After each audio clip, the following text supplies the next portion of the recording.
My name is Victoria, and although I'm only 33, sometimes I feel like a woman who's lived an entire life with its ups and downs, its small joys and great losses, the eternal search for balance between what fate has given me and what I've built with my own hands. I work as a dentist in a private clinic. Day after day, I see patients, hear their complaints, treat their teeth, smile when they thank me, and think to myself, this is probably that ordinary life that many are content with and that others so desperately strive for. I have my own apartment, although the word own sounds a little bittersweet, because every month I transfer another mortgage payment to the bank, and sometimes it seems like this apartment belongs more to the cold numbers in the account than to me.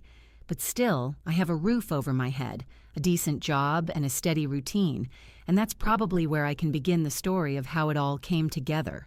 My father died when I was 12, and it was the blow that split my world into before and after, because it all happened so suddenly, so improbably, as if someone had brazenly ripped the most important figure from my life, leaving me no time to say goodbye or even prepare.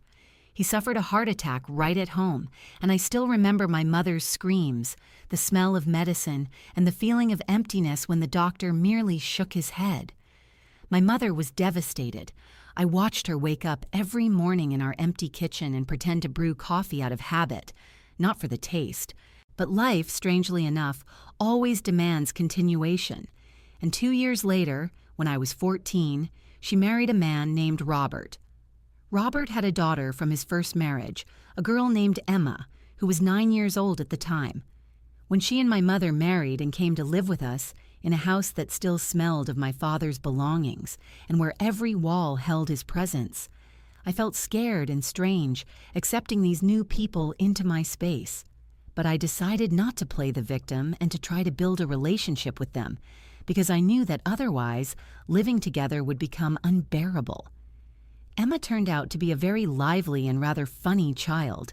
We sat together in front of the TV and played video games. Sometimes I explained math to her or helped her write essays, and this brought us closer than I could have expected. Robert also tried to enter my life carefully and respectfully, not rushing to impose himself or pretending to be my new father.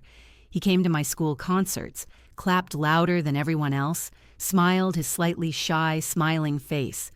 We had family barbecues in the yard, roasting corn and meat, laughing and taking pictures with my mom's old camera. Overall, it was just normal. Not something to be excited about, but not something to complain about either. We celebrated Christmas together, put presents under the tree, went to the lake for a couple of days in the summer, and it all added up to that very family life where there are minor irritations, but also a lot of simple, human warmth. I mostly got along with Emma, although she could be a bore and clingy, like any younger sister, and yet I accepted her for who she was. And Robert never tried to replace my father, and for that I was grateful, because I didn't have to feel like someone was taking up the place my dad would forever have in my heart. After high school, I entered medical school, and from that point on, I gradually began to drift apart from my family, not because of arguments or misunderstandings, but simply because my studies were completely absorbing. Endless lectures, late-night shifts, internships, and then my first steps into the profession. By the time I graduated and found a job at a clinic, my life had become separate and independent, and meetings with my mother, Robert, and Emma were limited to Christmas, Thanksgiving, and maybe Easter. We occasionally messaged on Facebook or called for a few minutes, but that was it. Emma, meanwhile, was also growing up, and the last time we really spoke was when she was in college trying to figure out business studies or something close to it. And then our paths diverged completely, without drama or hard feelings. Last year brought another loss. My grandmother, my mother-in-law, passed away at 89. She lived a long and dignified life, but her death hit me hard because she was my last connection to my father, to the part of my family that no one could ever take away from me. The funeral was difficult. I sat in a black dress, unable to hold back my tears, and to my surprise, my mother, Robert, and Emma were sitting next to me, and their presence warmed me, even though we hadn't all been together for a long time. The last time we saw each other in the same room was probably 2 years ago. After the service, the lawyer began reading the will, and at first everything seemed as expected. Some money for the family, a few pieces of jewelry for my mother and other female relatives. But then he said something I hadn't expected. My grandmother left me her apartment. It was small, 2 rooms, but in a good neighborhood, solid and respectable. I sat there, stunned, because even though I knew how much my grandmother loved me, I had no idea she had intended it this way. This apartment, which by today's standards was probably worth around $250,000, maybe more, became something of a gift from the past, a bridge between me and my father, and at the same time an unexpected turn in my adult life. After leaving the lawyer's office, we all headed to the nearest coffee shop because after the funeral and the formalities, we needed to warm up a little, catch our breath, and discuss what had just happened. I was sitting at a table by the window, holding a large latte and slowly stirring the sugar, when the words suddenly slipped out, as if by themselves. "I think I'll rent out my grandmother's apartment," I said, trying to sound calm and confident, though inside I was still reeling from the shock of the unexpected inheritance. I tried to explain how the rental income could be a real lifesaver, allowing me to pay off the mortgage faster, and my words were so practical that I almost believed it was the only sensible solution. Mom and Robert exchanged glances, and I immediately caught that special family signal when 2 people who have lived together for a while can share an entire conversation with just a glance. And this silent exchange made me tense. "Actually, dear," Mom said, leaning a little closer, "we wanted to talk to you about this." And at that moment, as if waiting for a cue, Emma, who had been sitting silently until then, thoughtfully fiddling with her napkin, perked up. "I'm dating someone," she announced, as if that should explain everything. "His name is Jake. We've been together for 2 years. 2 years? I blurted out, and I felt surprise betray my face. I truly hadn't known, and it was painful to suddenly realize how far I'd drifted from my family, how even such important things had passed me by. "That's great," I said out loud, trying to smile and hide my embarrassment, although inside I couldn't understand why she'd brought up her boyfriend now. At that moment, Mom reached across the table and squeezed my hand tightly, as if she wanted to prepare me for something serious. "The thing is, they need a place to live. Jake's lease ends next month, and Emma has this tiny studio apartment she can barely even turn around in. Your grandmother's place would be perfect for them." There it was, the offer I probably should have seen coming, but somehow didn't. "So you want them to live there, not for me to rent it out?" I asked, trying to keep my voice calm and clarifying rather than irritated.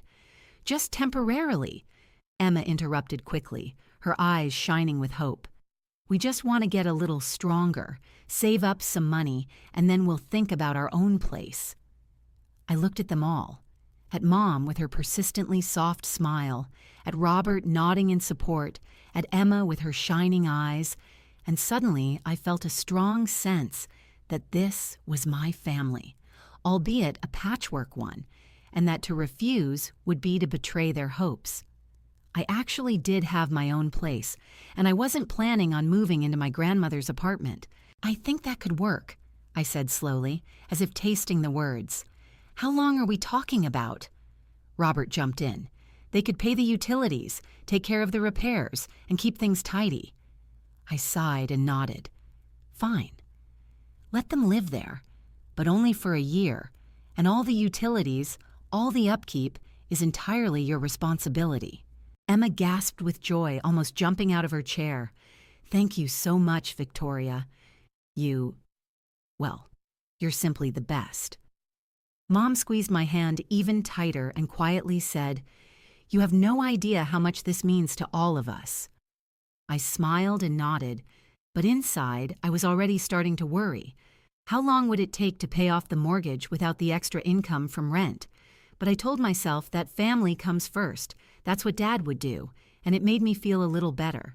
2 weeks later, Emma and Jake moved into Grandma's apartment. I met him for just a few minutes when I handed him the keys, and my first impression was pleasant. Tall, calm, With a gentle smile, he worked somewhere nearby and spoke politely without pretense. They seemed happy together, and I even caught myself being happy for Emma. The apartment, too, looked well kept because Emma had always been known for her neatness and orderliness. The months flew by. I was faithfully paying the mortgage solely from my salary at the dental clinic, and of course, it was harder than I'd expected, but bearable. And I was learning to live within my means, saving every spare dollar wherever I could. Emma and Jake seemed to have settled in well, and I sincerely believed that everything was working out just as it should. Family had helped family, everyone was happy, and there was something reassuring in that certainty.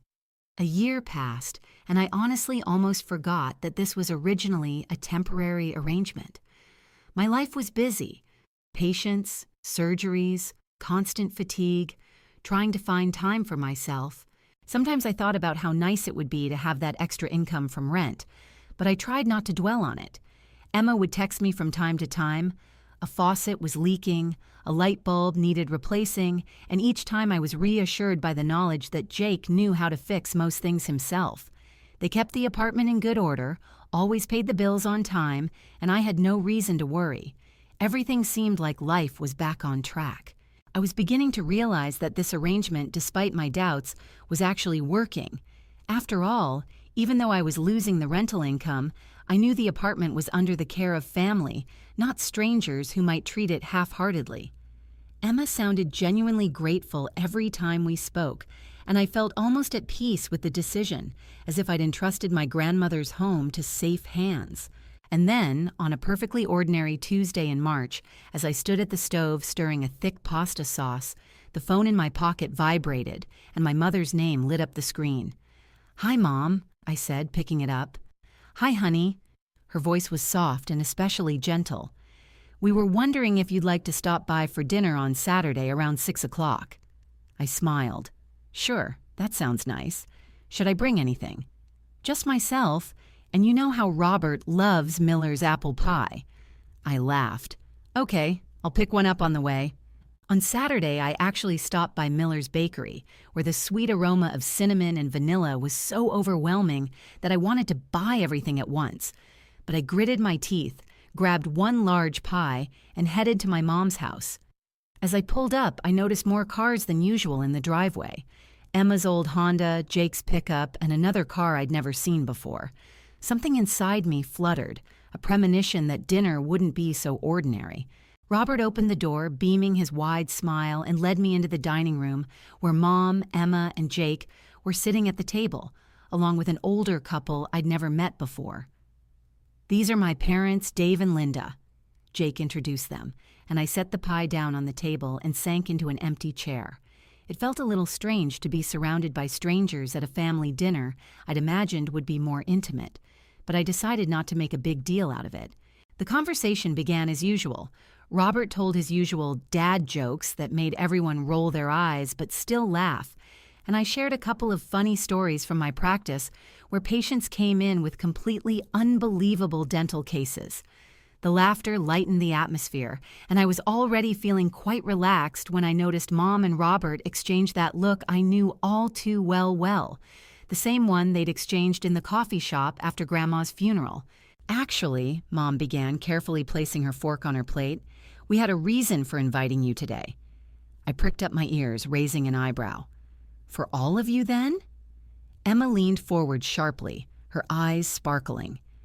"Jake proposed," she said, holding out her left hand, the ring glinting in the lamplight. "Congratulations," I exclaimed, genuinely happy for her. "When did it happen?" 2 weeks ago, Jake replied with a wide grin. "We're thinking of getting married in about 6 months." "That's wonderful. I'm so happy for you both," I said. But Mom, as if waiting for this moment, interjected, "Actually, that's exactly what we wanted to talk about. We need help with expenses." Emma then pulled a neat folder overflowing with printouts from under the table. "Jake and I have already planned everything, scouted locations, looked at decorators, got quotes." She opened the folder and placed it in front of me, and on the very first page was a figure that took my breath away. The total was about $80,000. I nearly choked on the water I'd just sipped. 80,000 in one day? I asked, not hiding my shock. A tense silence fell over the room, and everyone's eyes, filled with hope, turned to me. "And what exactly are you asking of me?" I asked slowly, trying to keep my voice even. Emma bit her lip. "Well, you have a great job, and you're always financially sound. We were hoping you could help." I looked straight at her. "Emma, I really want to help you with the wedding, but $80,000 is crazy. That's not help, that's a disaster. I can give you $20,000. That would be a very generous wedding gift." And the moment I said those words, the mood in the room changed dramatically. Emma's face fell, as if I'd just doused her with cold water. Jake looked away with noticeable disappointment, and his parents exchanged glances as if all their approval and warmth had vanished at that moment. Everyone froze and stared at me as if I'd just broken some sacred rule they'd held in their heads, but which no one had told me about. Mom was the first to break the silence. Her voice was soft, but there was something demanding, almost imperative in those gentle intonations. "Darling, you have a good job, a stable income. You could easily afford to give your sister that kind of money for her wedding." At that moment, I felt the blood rush to my cheeks, the heat spread across my face, and I found it hard to breathe, knowing that behind this outward concern lay pressure, and behind the request, a demand. "Mom, I don't live in the clouds either. I pay a mortgage. I save for my future." I tried to protest, but Emma jerked her head up and snorted. "What future do you have? You don't even have a man. That means you won't have any future." These words, thrown with such ease and cruelty, slashed at me like a sharp knife. Everyone at the table quietly but clearly laughed, and it wasn't kind or warm, but rather sticky and cold, like a taunt in a school hallway. The sound turned me inside out, and I realized I couldn't sit at that table any longer and pretend nothing was happening. I slowly put down my fork and, looking directly at Emma, said, "After saying that, I won't give you a cent for your wedding. If you want an expensive ceremony, save up for it yourself." Jake's parents immediately began to fuss, waving their hands as if trying to clear the air. His mother, Linda, exclaimed, "You're acting terribly, not at all like a sister." I turned to her and replied icily, "Okay, then maybe you could pay for your son's $80,000 wedding?" Their faces turned pale, and they immediately backed away. "We're retired. We don't have that kind of money," Jake's father muttered. I shrugged, feeling a certain determination welling up within me. Then let Emma and Jake live within their means and plan their wedding based on their income. And then Emma, flushed with anger, abruptly jumped up from her chair and shouted, "You know what? You're toxic. You're belittling me financially and being arrogant. We need to take a break from our relationship. You won't be invited to the engagement or the wedding." I glanced at my parents, still hoping they would stop her, that my mother would say, "Emma, you're overreacting." But my mother sat silently, her eyes downcast, and Robert nodded and quietly added, "By refusing to help, you're depriving yourself of a family." I stared at them for several long seconds, and something inside me crumbled, broke, as if someone were squeezing glass in a fist.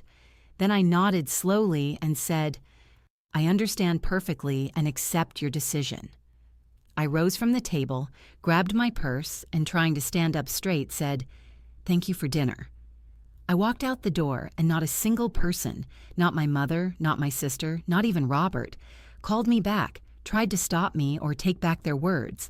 When I got into the car, my hands were shaking so badly I could barely hold the steering wheel. I drove home in complete silence, and the silence was deafening, punctuated by snatches of laughter, Emma's words, Robert's nods. Back at the apartment, I didn't even bother taking off my shoes, just sank onto the couch and stared at the wall. My thoughts wouldn't form words, only one thought thrummed through my head. My own family had just kicked me out because of money, and it wasn't even about the money, I had plenty of that. It was about them thinking I was obligated, that my life and my work were worthless, that I was nothing but a source for other people's desires. The next morning I woke up still with a lump of rage in my chest. I barely slept, replaying dinner in my head all night. How they laughed at me. How my mother sat silently letting Emma insult me. How they all unanimously decided I owed them $80,000 just because I had a job. I made coffee on autopilot and sat at the kitchen table with my laptop. Fine, I thought. If they want to cut me out of the family, so be it. But I'm not going to support Emma's life anymore while they treat me like trash. I opened new tabs and started calculating. How much was I really losing by renting out my grandmother's apartment to Emma for next to nothing? I looked through the listings in the area. Similar two-bedroom apartments were renting for $1,000 a month, and some even for $1,200 with minor renovations. I started quickly calculating. 1,200 times 12 months equals over $14,000 a year. $14,000 that I was losing so Emma could live carefree and save for her ridiculous wedding. I leaned back in my chair and realized I'd had enough. I was done with this. I heard my sister's voice on the phone, broken, trembling as if she was about to scream, and somewhere deep inside me, a shadow of regret flickered, but it instantly dissolved in the memory of how not long ago my entire family had laughed at me at that dinner, how Emma had called me toxic, and Mom and Robert had sat there nodding in agreement.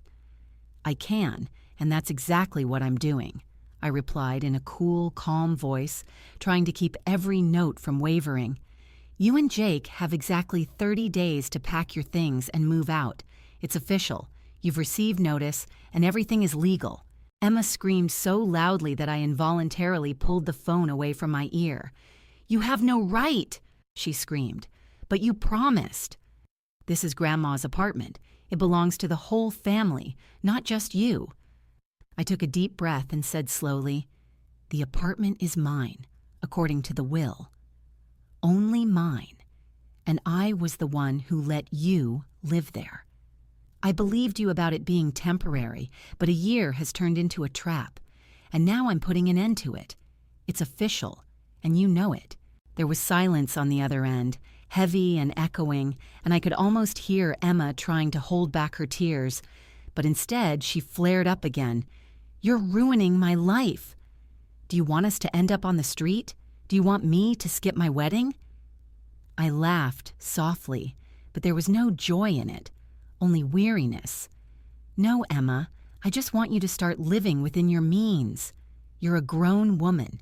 You and your fiancé should build your own lives, not hang around my neck like a weight. If you don't have money for a wedding and a place to live, maybe you should think about getting married at all now. She gasped, as if I'd struck her. You're jealous, she sobbed. You're alone, miserable, with a mortgage and no man. You're just taking revenge on me because I have love and you have nothing. These words might have hurt me recently, but now they sounded empty, like a cheap performance. I have self-respect, Emma, I said firmly, and that's what matters most. You and Jake are adults, work, pay rent, save money. I'm not your insurance anymore. At that moment, another voice appeared on the line, heavy, restrained. It was Jake. Victoria, he began, trying to speak calmly. You have to understand, we were counting on this place. I work a lot, but it's difficult for us. We simply won't have time to find a new place in a month. I sat up straight on the couch and replied, Jake, you're a man. You're responsible for yourself and the woman you love. You'll find a place if you want to. Believe me, you've had this whole year to save, look, and plan. But you chose to waste your energy dreaming of an $80,000 wedding. Well, now you have 30 days to face reality. That's my final word. For a moment, no one spoke, and all I heard was someone sobbing in the background. Then Emma muttered through clenched teeth, You'll regret it. You'll be alone one day, and then you'll understand what it means to lose your family, and then it will be too late. I tiredly pinched the bridge of my nose and said, Emma, I already realized it. That very night at dinner, I don't have a family anymore, but you know what I have left? My right to my life. Good night. I pressed the red button and dropped the phone next to the noodle box. I sat motionless, feeling a mixture of emotions swirling inside me. Bitterness, anger, relief, and a terrifying emptiness. Her words about me being miserable and alone rang in my head, but at the same time, a strange strength simmered within me, as if I'd finally stopped making excuses and apologizing for simply defending my boundaries. My phone continued to blink with unread messages, but I didn't even glance at the screen. I turned on the TV, took a long sip of cheap wine, and for the first time in a long time, I felt a taste of freedom, bitter, but so real. I began to sort through my grandmother's old closets, rummaging through stacks of yellowed towels and boxes of china that had remained untouched since the days when she still hosted Sunday dinners.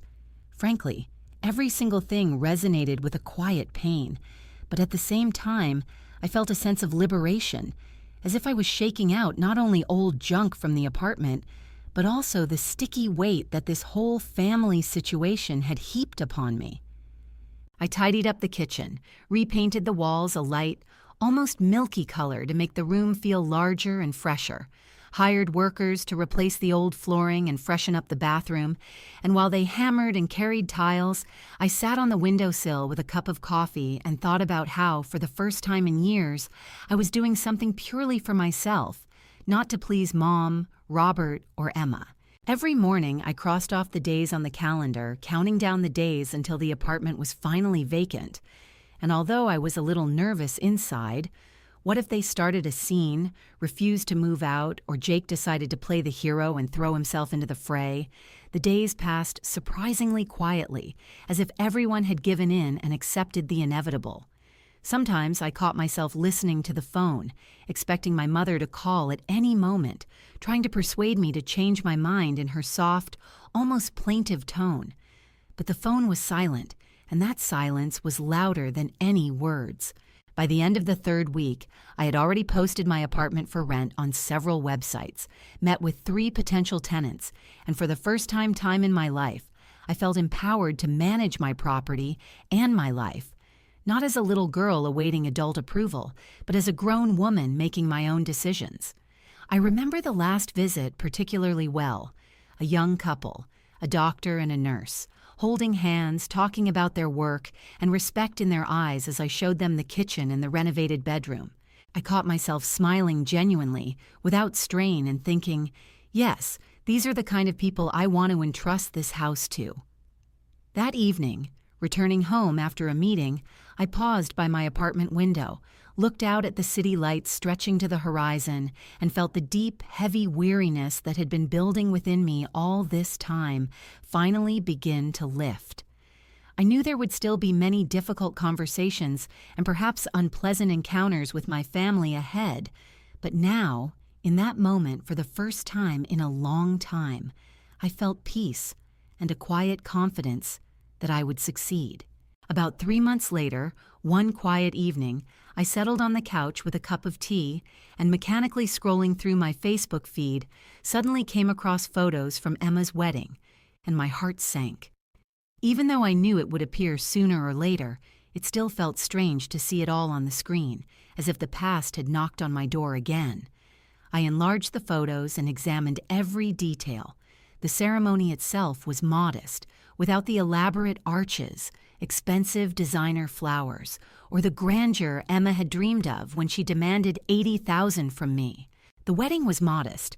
Yes, the hall was simply decorated, white tablecloths, a few bouquets and vases, upholstered chairs, and a couple of simple garlands. The guests were smiling, but not the beaming grins they boast about at lavish celebrations in expensive restaurants, but casual, calm, almost homely ones. I noticed that Emma's dress was simple, light, without the luxurious lace and corsets she'd spent hours discussing, and she looked more sweet in it than stunning. Not bad, but definitely not the $80,000 she tried to squeeze out of me when we sat at that fateful dinner, and everyone, she, Mom, Robert, even Jake, looked at me as if I had to pay for their happiness. Maybe $15,000 or $20,000, no more, and I could almost hear myself mentally calculating. It would be perfectly possible to throw a decent wedding with that kind of money if I didn't demand everyone around me sacrifice their own futures. I stared at the photos for a long time and suddenly realized that inside me there was no anger, no envy, not even pain. There was only relief, as if life itself had confirmed. I did the right thing when I said no, when I set a boundary, when I chose myself. I closed the laptop and felt such silence around me that it seemed almost sacred. The meeting place wasn't some luxurious hotel, not a hall with crystal chandeliers and marble columns, but a very ordinary community center with beige walls, plastic chairs, and modest decor that looked like it had been bought at a discount at the nearest supermarket. Looking at the photos, it was strange to realize that it was precisely because of this noise and arguments that they were ready to break up with me. Emma's dress, admittedly, was beautiful, but simple. Nothing special. No long train, no sparkling stones, none of the designer delights she once spoke of with a glint in her eyes. Everything around her looked decent, neat, but certainly not pretentious or anything like what she herself had once envisioned in her dreams. Emma looked fine in those photos, but I didn't see any happiness in her face. Her smile wasn't genuine. It was as if she were going through the motions, checking off someone else's script. Jake, next to me, looked perfectly content, relaxed, as if he'd gotten what he wanted. I looked at those photos and felt nothing. No pain, no regret, no envy, only a cool calm that spread through my body. I caught myself thinking that I didn't regret not being there at all, and I didn't feel any sadness about not being invited. They had made their choice, and I had made mine, and for the first time in a long time, I felt confident in that choice. 3 months later, late one evening, as I was sitting at home reading, my phone suddenly rang, and my mother's name appeared on the screen. My heart skipped a beat, and I almost put the phone back on the table, intending to ignore it, but curiosity got the better of me. "Hi, Victoria, we need to talk to you about Emma," my mother said, her voice betraying a hint of weariness. "What's wrong with her?" I asked, trying to keep my voice calm. "She and Jake are having financial problems and are looking for a new place, so we thought maybe you could let them move back into Grandma's," she said, as if she were asking to borrow a cup of sugar rather than a chunk of my life. I laughed out loud, almost at the top of my lungs, so loudly that it echoed throughout the empty apartment. "Are you serious? After everything?" I said, barely catching my breath. "It's only temporary until they get back on their feet. Can you consider this helping the family?" My mother continued, as if it were obvious. "Mom, they called me toxic, cut me out of their wedding, and told me I wasn't part of the family. You and Robert supported them. What in all of that should make me want to help them now?" My voice rang with indignation. "That was months ago. People say all sorts of things when they're upset." "We all miss you, dear," she tried to soften. "It's funny how you only miss me when you need something." I smiled bitterly. "It's not fair," she said quietly. "No, it's not fair that you're calling me after months of silence and asking me to save Emma again. The answer is no, absolutely not. Where are they supposed to live now?"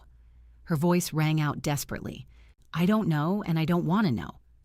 "They're adults. Let them figure it out themselves," I replied. "Victoria, please," Mom almost begged. "No, Mom, I'm done. You've clearly shown that I only have value when I write you checks." "So, the bank is closed," I said and hung up. And then, without thinking, I blocked all their numbers, and my heart sighed with relief, because I probably should have done this a few months ago. It's been over a year since all of this ended. I have wonderful tenants who always pay on time and take good care of the place. The rental income allowed me to pay off the mortgage much faster than I could have dreamed, and I now realize I'll be out of it in 5 years instead of 15. I've made new friends at work, started dating again, and treated myself to a vacation in Europe, something I never thought possible while Emma was living rent-free in my apartment. Sometimes people ask me if I miss my family, and I honestly answer, no. I miss the very idea of a loving, supportive family, but I never had one. Instead, I had a group of people who valued me only as a source of money, and I finally realized that a real family doesn't turn you into an ATM, doesn't mock you at dinner, doesn't demand $20,000 and then turn away if you set boundaries. A real family supports and respects, not breaks or humiliates. And so now I'm better off without them. My life has become calmer, purer, more honest. I spend money on what brings me joy, not on other people's whims. I have friends who truly care about me, who see me as a person, not a wallet. Emma and Jake can solve their own problems, Mom and Robert can look for a new victim to manipulate, and I can finally live the way I want, by my own rules.